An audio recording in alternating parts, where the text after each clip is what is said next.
Yang ke-19, sibukkan waktu lowongmu dengan ibadah. Ibu-ibu kalau suami lagi kerja, tidak usah sumpek. Gitu. Sibukkan dengan kegiatan banyak, baca buku, dengar pengajian, ya, ngobrol sama teman-teman, ya, banyak baca buku tentang masalah pendidikan anak. Bapak-bapak misalnya, mertuanya lagi sakit, istrinya pamit untuk lihat jaga di rumah sakit, dia lagi sendirian. Gunakan waktu lowong kita itu untuk ibadah. Jangan malah kita merasa waktu lowong ini mestinya ada pasangan. Kalau memang darurat, dia ada hal-hal yang penting, berikan, luas. Harus berikan kesempatan. Waktu lowong kita gunakan untuk ibadah. Harusnya begitu. Jadi kita harus paham tentang masalah-masalah seperti ini supaya jangan ada kesalahpahaman. Sibukkan waktu dengan ibadah. Kemudian yang ke-20 adalah, yang terakhir sekali kiatnya, cerai pada tempatnya, pertahankan rumah tangga pada tempatnya, dan poligami pada tempatnya. Oh iya, sebentar. Orang cerai misalnya. Cerai itu, kalau misalnya memang betul-betul harus dilakukan karena pasangan kita salah, maka berarti sudah, ya. Apa boleh buat cerai? Karena pasangan kita sudah nasihatin berapa kali tidak pernah mau baik. Jalan keluarnya cerai. Pernah ada seorang sahabat datang begini kepada Nabi SAW mengatakan, ya Rasulullah, inna imraati la taruddul lajul yamis. Wahai Rasulullah, istriku ini nggak nolak tangan laki-laki. Maksudnya suka berhubungan, supel terlalu sama laki-laki, gitu kan? Kata Nabi SAW, talliqha, kalau gitu ceraikan dia. Suruh ceraikan. Paling pertama suruh Nabi ceraikan. Karena orang yang sudah tidak bisa mengontrol pergaulannya, sudah nasihatin tidak mau, nggak bisa dipertahankan. Itu nasihat Nabi. Kemudian sahabat ini mengatakannya, Rasulullah, tapi saya mencintainya. Kata Nabi SAW, kalau begitu kamu mau pertahankan silakan, tapi kau harus mendakwahinya. Jadi ada cerai solusi. Kemudian mempertahankan, ini cerai pada tempatnya, mempertahankan rumah tangga pada tempatnya. Jadi Bapak Ibu sekalian, bukan aib kalau pasangan kita pernah buat salah, sekarang dia mau perbaikin. Kita terima, perbaikin, ayo sama-sama kita perbaikin. Karena manusia bisa buat salah. Maka kita pertahankan pada tempatnya. Dan yang terakhir adalah masalah poligami pada tempatnya. Banyak orang yang salah paham dengan poligami. Ada orang yang benci sekali karena tidak paham. Ada juga orang yang terlalu menganggap remeh sehingga sembarangan. Padahal ini adalah hukum Allah. Poligami ini Bapak Ibu sekalian adalah bab tertinggi dalam bab nikah. Jadi kalau sholat itu seperti istikharah dengan tahajud.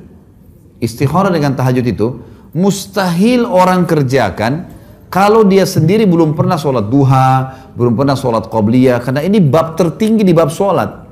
Sama dengan materinya, mata pelajarannya orang kuliah.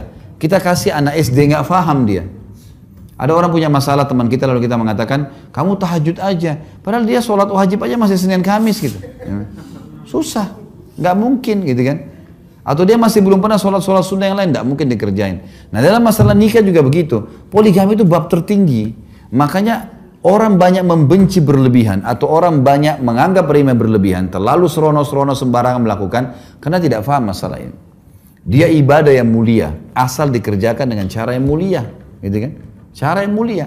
Kalau memang seseorang itu berniat mau menjalankannya, maka dia harus bersama-sama dengan pasangannya, laki-laki misalnya. Dia harus bisa merangkul istrinya bersama-sama mencapai target itu. Dengan ilmu agama, dengan keimanan, dengan mengatur program-program untuk ke situ. Bukan serono-serono, bukan sembarangan, sehingga akhirnya merusak rumah tangga yang pertama. Orang kalau mau buka rumah tangga, orang kalau mau buka perusahaan, misalnya saya buka restoran. Saya mau buka restoran lain cabangnya. Maka harus betul-betul administrasi di restoran yang pertama sudah rapi. Sehingga pada saat saya buka, memang saya buka restoran yang baru ini semuanya tinggal pindah administrasi sudah rapi. Tapi kalau enggak, maka pastikan di pembukaan restoran saya hanya berhasil gembira di hari pertama karena banyak kembang yang dihadiahkan oleh orang-orang. Setelah itu akan kacau balau semuanya. Pegawainya akan bawa lari uang dan seterusnya akan kacau balau semua. Maka Bapak Ibu sekalian beradil dalam masalah ini. Jangan membencinya karena tidak paham. Jangan juga menganggap remehnya karena sembarangan melakukan. Jadi harus betul-betul dengan metode yang sangat santun, baik sehingga kita memahami kalau ini adalah agama Allah Subhanahu wa taala.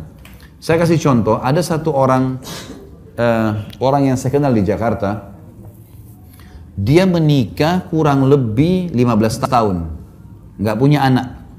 15 tahun nggak punya anak. Ini kisah nyata. Kemudian diteliti ke dokter, ternyata istrinya punya masalah. Jadi selain mandul, memang si istri ini punya penyakit, saya lupa jenis penyakit apa pada saat itu disebutkan. Jadi kalau berhubungan biologis sama suaminya, pasti dia tiba-tiba flu, demam.